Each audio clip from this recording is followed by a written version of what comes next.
Bonsoir, bonsoir. Et la soirée, dans nos différentes familles, ça va beaucoup. Dieu merci alors. C'est la brigade Laval. Vous connaissez la brigade Laval? Vous connaissez? Oui. Il n'y a pas de problème. Donc vous savez que la brigade Laval, c'est pour vous. Oui. Vous savez qu'elle est là pour vous. Oui. C'est ça, non? Oui. Pourquoi vous avez arrêté?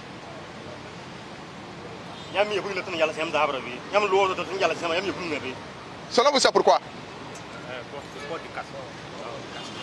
De faux de port du CAS. Qui peut me dire, depuis combien de temps les autorités ont demandé à la population de porter les casques? Ça fait un bout de temps. Ça veut dire qu'il y a longtemps, c'est ça? Mais selon vous, pourquoi l'autorité demande à nous, population, de porter les casques? Selon vous, pourquoi? Qui peut répondre? Parlez fort. Hein? Dieu merci. Donc c'est pour notre sécurité, c'est ça? Oui, oui. Donc je suis content. Donc c'est pour nous-mêmes, c'est pour notre sécurité. J'ajoute encore une question. Mais pourquoi l'autorité nous demande de porter les casques? Vous-même vous dites que c'est pour notre sécurité, c'est pour notre bien, c'est ça? Mais pourquoi nous sommes réfractaires au port du casque? Qui peut répondre? Pourquoi nous sommes réfractaires au port du casque? Pourquoi? Qui peut répondre? Pourquoi on refuse de porter les casques? Oui, je vous écoute. Il n'y a pas quelqu'un pour répondre à cette question? Non, allez-y, sans gêne. C'est entre nous. On est en train d'échanger, donc voilà. On échange, voilà. Pourquoi on refuse de porter les casques? En fait, vous savez pourquoi vous ne pouvez pas dire quelque chose? Parce qu'il n'y a rien à dire. C'est ça. On n'a pas raison. Et comme on n'a pas raison, on ne peut rien dire. Ce que nous, on va vous demander, c'est éviter, nous, la population, doit éviter de défier l'autorité de l'État. L'autorité, c'est qui? C'est nous. Ils sont là pour nous. Donc, toutes les décisions qu'ils prennent là, c'est longuement mûri. C'est pour le bien de leur population. C'est ça? Oui. Le casque coûte combien? Qui peut me dire que le casque coûte combien? Un casque coûte combien? Ça coûte combien? Un casque coûte combien? Il y a 8 000, il y a 7 000, il y a 9 000, il y a 10 000, il y a 11 000. Mais pour certains, peut-être voir que cette somme est élevée. Mais moi, je vais vous dire qu'elle n'est pas élevée par rapport à notre vie là. Par rapport au travail que le casque peut faire pour nous là. Moi, je trouve que c'est pas cher. On va se dire la vérité, nous sommes des hommes. Si on passe à ça autour d'une table, on ne dit pas 10 000 francs sans s'en rendre compte. C'est vrai, mais c'est faux. C'est ça, non? Autant que nous sommes arrêtés, nous sommes des pères de famille et des mères. C'est ça? Quand nous, on sort le matin pour aller travailler là, chercher la pitance quotidienne de la famille là. Nos familles là, c'est vous savez qu'ils prient Dieu qu'on revienne en bonne santé. Vous le savez, non? Même ceux qui sont parents, toi, par exemple, tu n'es pas marié. Mais quand tu sors de chez toi là, ton père, ta mère, tes frères, c'est le prix Dieu que tu reviennes en bonne santé à la maison. C'est ce qui les tient à cœur. C'est ça? Pour la femme, son mari prie Dieu qu'elle revienne. Pour l'homme, sa femme, ses enfants prient Dieu qu'ils reviennent en bonne santé. Et maintenant, nous, on refuse de porter le casque. Or, on reconnaît que c'est pour notre sécurité, c'est pour notre bien-être. Est-ce qu'en principe, on doit nous obliger à porter le casque? Est-ce qu'on doit obliger quelqu'un à porter le casque? Selon vous? Mais pourquoi on défie l'autorité? Pourquoi? Qui connaît ce qu'on appelle un traumatisme crânien? Mon frère, traumatisme crânien, c'est quoi? Hein? Un choc à la tête. Très bien. Quand le pied se casse, on peut soigner, non? C'est ça, même si c'est cassé, on peut soigner. Quand le bras se casse, on peut soigner, non? Mais imaginez la tête cogne le goudron et la tête se casse. Il y a deux cas. Soit on met sur le champ, ou soit on arrive à l'hôpital, la famille va engager beaucoup de moyens. On peut se lever, mais on n'est plus normal. À cause de 7 000, 8 000, 9 000, 10 000, 11 000, 12 000 francs. Et imaginez quand on meurt dans un accident, le choc pour notre famille. Tu meurs, tu laisses une femme et des enfants. Cette pauvre dame-là devient quoi avec ses enfants? Elle devient quoi? Vous connaissez la société d'aujourd'hui, non? Elle devient quoi? La femme, tu sors, négligent de port de carte, tu meurs dans un accident, tu laisses l'homme avec les enfants, il rentre où? C'est la désolation. Donc nous sommes là ce soir pour échanger, vous demander de porter les casques. C'est pour nous-mêmes, c'est pas pour quelqu'un. C'est bon? Et je suis sûr qu'il y a des gens parmi vous qui ont des casques posés à la maison. C'est vrai, mais c'est faux. Il y a certains qui l'ont, mais ils l'ont laissé à la maison. Pourquoi? Négligence. Et dans la négligence, beaucoup de choses peuvent arriver. Donc nous, on va vous demander de prendre l'engagement. Pour ceux qui n'ont pas de casque, vous cherchez les casques pour porter pour votre propre sécurité. Si on est mature là, on comprend le monde là, on ne doit pas courir de nous pour porter le casque.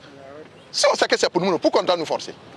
Et peut-être certains ont l'occasion de voyager dans certains pays. C'est impensable pour quelqu'un de sortir avec une moto sans le casque. C'est pas possible dans certains pays. Mais pourquoi depuis un certain temps, nos autorités parlent, on continue à les défier? Est-ce que c'est bien? Les doyens? Est-ce que c'est bien?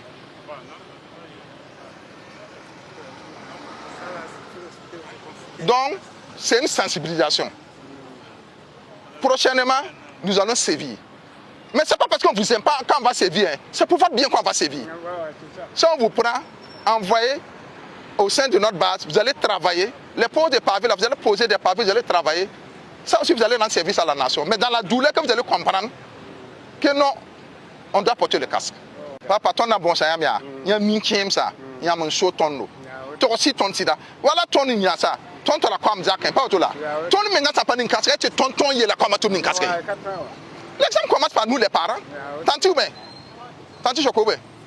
Oui, que nous, on peut te donner l'exemple à la maison, à nos enfants. Si l'enfant voit tous les jours, tu sors, tu ne portes pas la casque. Demain, tu peux dire à ton enfant de porter casque. Oui, doyen. Oui. Mais à partir de aujourd'hui, je vais le porter. Merci, papa. Hein? Hein? Voilà. Goulions que ça soit un réflexe pour nous-mêmes. Ouais, non. C'est bon? Tanti, sur la lunette, c'est joli, mais casque là est mieux, quoi. Casque là est mieux.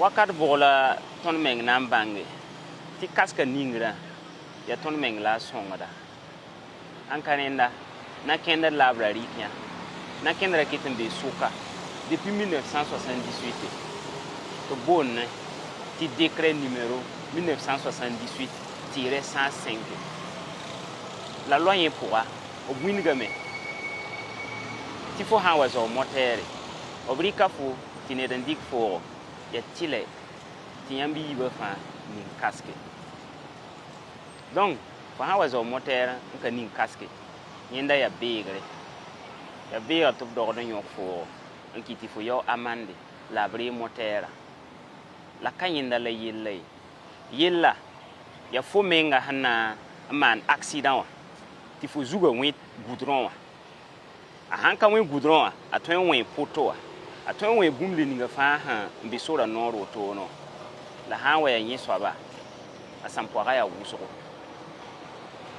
fo ya bibigra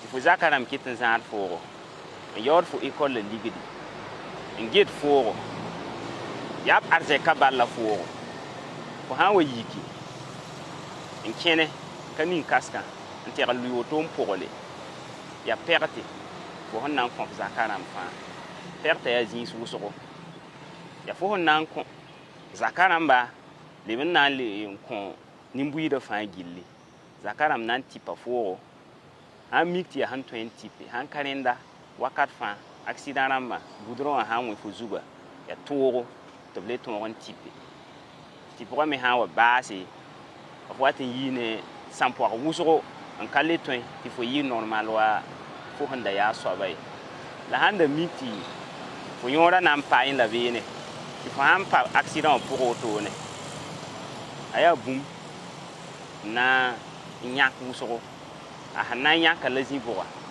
anda miti fo rana yi neda nan keng ne Burkina Taore an mi kam ti fo ya neda ndana wa za Burkina an mi kam ti fo ya neda ndana wa créer inventer machine le ninga auto ti tenga wembi sa nasa fa gome duni wa fa gom fo yelle ya han se auto ne donc kaska ninga aya bum ya tile ka fo mengai ya tenga fa yinga la fo hanan nin kaska of ya zak swamme yi do ran digi toma ba para ba kwamba o fa gura fo lebara winga hawati ken fo ka wai o be lokto le yiri accident la fo mania ka nin kaske ti zugo we goudron so zugo we poto wa ba wati ran bebe ne an mi kameto yora nan ki lampa be ne ya sampo kenga o ba ha kipsi o ba ha pokompa donc ka bum na ndim ne ya bum ton hon dogodan dika waton vuima fa yita bene ya tile te ton nin kaskrama en kene libon pa hadam me briga la balla tuma proenge obnan libran yime en gese ne ba han ningir kaska ob ningidam to kan ningiri ba wa kan ningiri obnan yon ko fo an yon fo nan dira fo motera en kiti fo terre wane kaske ne reçu parle confortable l'or voilà un man auto bien sûr dit en wati pour quand les sur le zoom une casque. Le port du casque est une loi. C'est une loi qui l'instruit. Donc déjà, c'est dans cette dynamique de veiller donc à ce que cette loi qui est bien fondée et qui présente de nombreux avantages et pour les différentes populations et pour l'appareil d'État que nous nous sommes donc investis donc de cette mission. Quand vous prenez rien que le mois de mars, nous avons eu plus de 1000 blessés dans des accidents avec 99 décès. Vous verrez donc en un mois une centaine de décès par cause d'accidents, c'est beaucoup. Et lorsque vous vous approchez donc des différentes structures pour comprendre, et vous verrez que c'est lié surtout au non-respect donc de cette loi qui dit de porter le casque. Donc c'est des fractures crâniennes, c'est des traumatismes crâniens et on perd beaucoup de personnes donc dans ces accidents liés donc au fait que les gens ne portent pas le casque. Porter le casque n'est pas quelque chose de mauvais. Porter le casque, c'est se faire du bien à soi-même et non à son voisin ou à qui que ce soit. Parce que la tête qu'on protège d'abord, c'est nous-mêmes, notre tête, et non la tête de quelqu'un. Quand on fait un accident et qu'on n'a pas porté son casque et que la tête est touchée, les conséquences ne se limitent pas à nous-mêmes. Certains diront, oui, si on est blessé ou si on est mort, c'est nous. En quoi est-ce que ça vous regarde? Ah non, c'est une erreur. C'est une erreur parce que votre vie ne vous appartient pas à vous seul. Vous verrez donc qu'il y a tellement de vies qui gravitent autour de vous, à savoir celle donc de vos parents, de vos frères, celle donc de vos collègues. Il y a beaucoup de personnes qui comptent sur vous.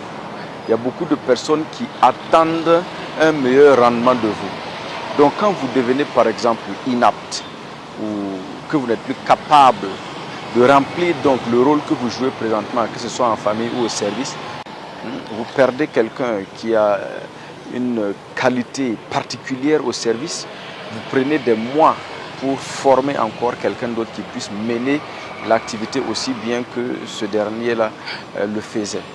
Donc c'est vraiment beaucoup de conséquences qui vont avec. Et c'est dommage parce que généralement, quand on fait les accidents, ça n'implique pas que nous seulement. Ça implique aussi la personne qui nous a cogné ou bien qu'on a cogné. Voilà. Donc, il faut qu'on se protège. Il faut que tout le monde se protège. car c'est ainsi que nous allons pouvoir réduire au maximum donc, les cas de perte que nous enregistrons présentement sur nos voies. Nous en avons besoin et cela va également permettre au pays de pouvoir répondre à l'appel du chef de l'État. Parce que quand on parle de révolution, quand on parle de développement, c'est toutes ces petites actions-là qui concourent à cela. La force d'un pays, c'est quoi? C'est la main-d'œuvre, c'est la jeunesse. Quand on n'a pas de jeunes, parce que tout simplement on en perd dans les accidents, ou bien parce que tout simplement on en a, mais qui sont inaptes suite à des accidents, bon, on fait comment pour les travaux de construction? On fait comment pour développer le commerce? On fait comment pour mener toutes les activités qu'on voit se dérouler au quotidien? Parce que les personnes qui sont en train de vieillir, là, ils ne peuvent plus jouer ce rôle. Mais très malheureusement, vous allez constater que c'est la jeunesse qui est en train de faire les accidents avec les excès de vitesse. C'est la jeunesse qu'on perd en grand nombre. Quand on dit par exemple le développement, on ne peut pas se développer tant qu'on n'a pas de jeunes qui étudient, qui se qualifient et qui reviennent pour développer nos différents secteurs. Mais avec un accident, vous avez un traumatisme crânien là. Comment est-ce que vous pensez pouvoir vous remettre en bon état pour être assez important pour le pays? C'est difficile. Avec un accident, comment vous pouvez continuer des cours? Un accident qui vous choque la tête là, vous ne pouvez plus être normal. Quand on fait les bilans, on a perdu plus de personnes dans les accidents que même dans les engagements opérationnels.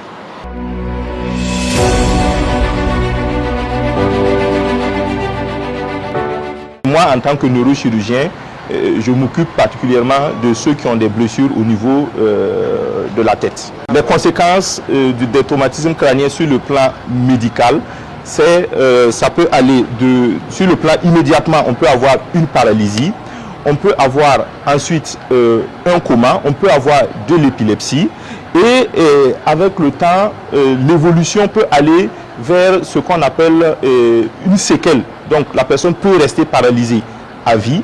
La personne peut ne plus avoir jouir de toutes ses facultés mentales. Ça aussi c'est une conséquence qui est dramatique pour la société.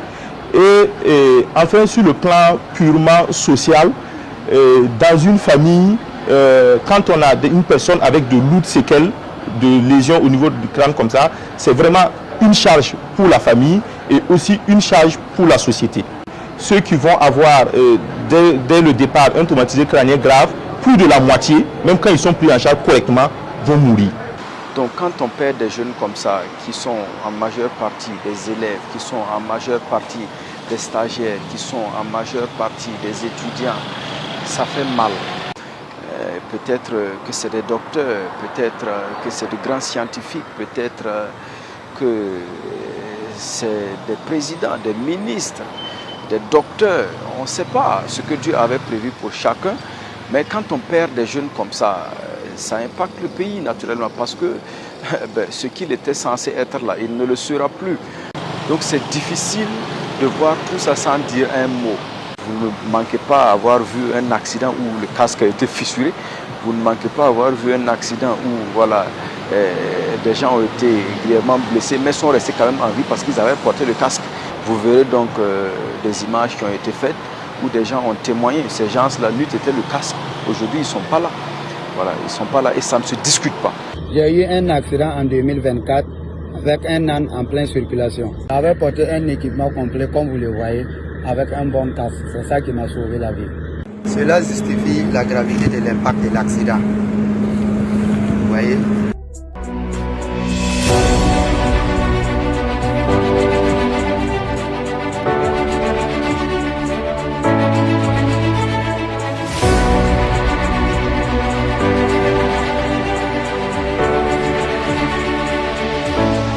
J'ai remarqué plusieurs fois en circulation que les gens portent le casque sans mettre la sécurité. Et porter un casque sans la sécurité, c'est comme ne pas porter un casque. C'est vraiment un cri de cœur, c'est un appel. On appelle les gens à prendre conscience. À prendre conscience parce que c'est pour eux-mêmes d'abord leur bien. Vraiment, c'est dommage quand on voit des gens qui disent qu'eux, ils ne vont pas porter le casque parce que. Il n'y a pas de raison. Vous le faites pour vous. Et si vous reconnaissez le bien fondé de la chose, quoi de plus normal que de salir? Voilà, on a vu des gens qui pouvaient payer 10 casques, mais qui refusent de payer. Ils refusent de payer le seul casque qui va protéger sa tête. Malheureusement, il fait un accident. Sa famille est obligée de dépenser de colossales sommes d'argent pour pouvoir le soigner ou bien le maintenir en vie. Bon, vous vous êtes mis en retard, vous n'êtes plus important pour le pays parce que vous ne pouvez plus travailler et vous avez appauvri votre famille. Et nous tenons quand même à faire voir le bien fondé de la chose aux gens. Nous tenons quand même à appeler les gens à plus de responsabilité vis-à-vis même de leur vie. Voilà, il faut être responsable pour préserver sa propre vie. Brigade Labal, un instrument civique de régulation sociale au service de la refondation nationale.